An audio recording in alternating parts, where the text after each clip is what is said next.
Then, now just looking specifically at posters and moving towards activism and social justice. So these aren't posters. These are murals, rock paintings. But this one here, for instance, shows, depicts the Battle of Chief Malibor against the Boer general at the time, Paul Kruger. And it shows a guerrilla war that was waged, and quite successfully by Chief Malibor for a while. And this is at the end of the 19th century. But it also actually shows that Chief Malibor eventually surrendered and was imprisoned. So in that little corner there is a block, and there's bars running down it, and that's the chief then imprisoned. But it speaks to our need to always also to some extent document and tell the story of what's happened to us. And posters continue that, and specifically political posters, and the posters that civil society and civil and social movements have used over the years. Okay. Designers, and so very often designers design posters, graphic designers, can be seen as storytellers who want to say something. But the reality is that your story has to be compelling. Otherwise the poster is not going to appeal to anyone. If you know, I have a picture and I have words and they don't meet up, if they don't match up, then that's going to become a problem. And so in order to be a good storyteller, one must have a good story to tell. And so in thinking through posters, it's thinking through what words one wants to carry on that. And there's also thinking through, these two posters don't do hierarchy very well.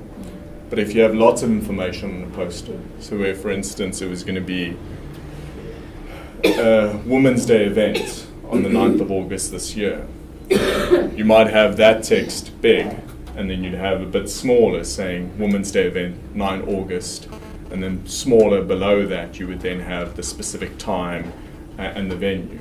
And so it creates a hierarchy, so you know what to read first, what to read second, what to read third.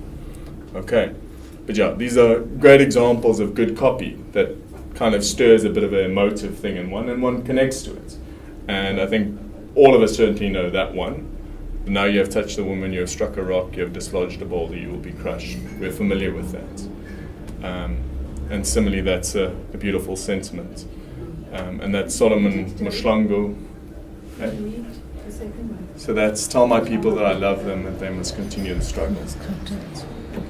And his mother, for instance, just died recently, I think last year. And so that's very poignant. And it's a beautiful anti-apartheid struggle poster. And then just some more copy.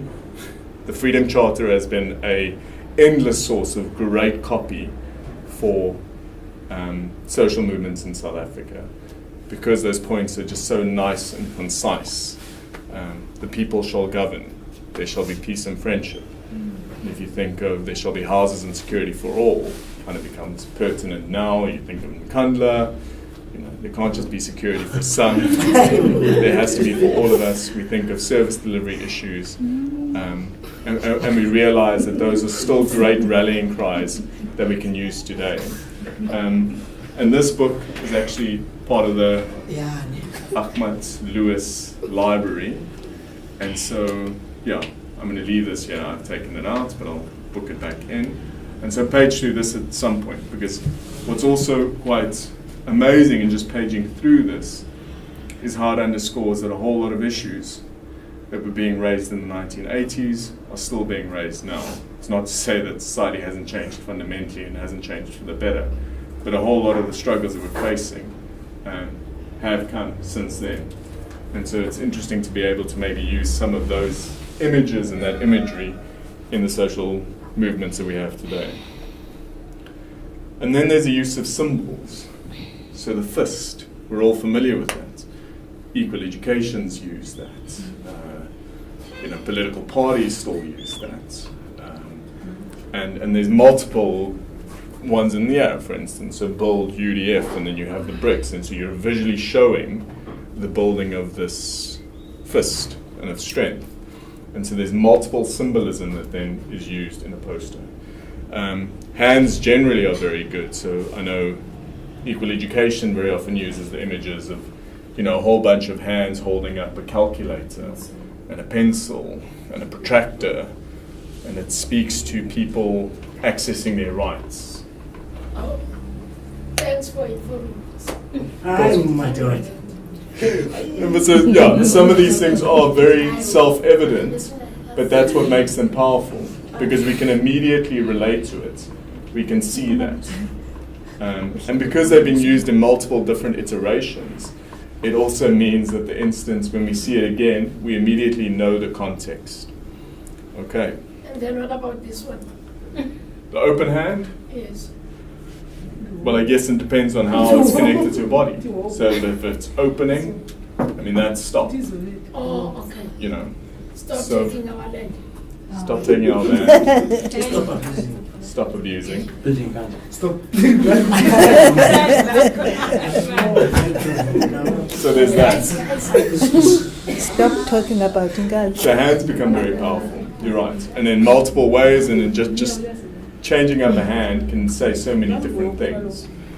But here, for instance, we think of the peace dove as a symbol of peace, and then how that thing gets appropriated to then say, maybe not this year. So here we have the white dove in a jar of formaldehyde, and it's got a logo saying peace on it, and it's saying that that's on hold. It's not happening yet, and maybe actually it's never going to happen in a very kind of bleak sense of the world. And so that's commentary on the Israeli-Palestinian conflict. This one has, little biscuits, peace on earth. You think of Christmas time, freshly baked biscuits, and then that's scratched out and says better luck next year. And so it's using a symbol in a different and a new innovative way. We immediately recognize the symbol. We can see what they're getting at. A white peace stove, yes, we know, but they use it in a different context, and that invokes something in us. So it's a clever use of symbolism.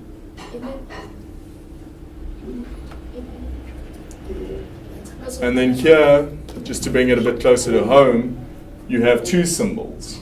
And so at this point, when Madiba put on this T-shirt in Kailicha for the first time, that T-shirt had already taken on a place in our kind of psyche as a society and as a community. That T-shirt was recognizable to us. We knew that it was linked to the treatment action campaign. We knew that it was linked to campaigns for mother-to-child prevention.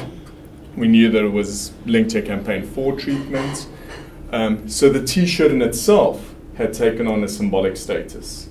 But then worn by the big symbol, the man himself, Nelson Mandela, it further underscores the attempt of the treatment action campaign and its partners towards moving towards treatment for all. Okay. Or by the icon. By the icon. And then there's referencing. And so what I was alluding to earlier is that looking through this book, there can be posters there that you can literally just take out and use again today, and they'd still have relevance.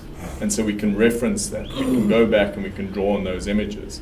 And so here's Guernica again, that Spanish Civil War artwork that now is actually used in a poster. And so the End Conscription campaign did very clever posters, great posters.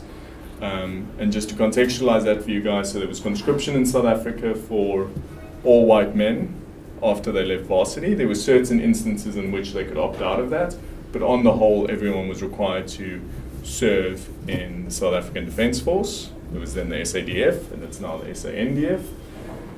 And the End Conscription campaign was family members of those who had been conscripted and refused to actually serve in the military, but also those who chose not to serve in the military, who then faced prison time and that kind of thing.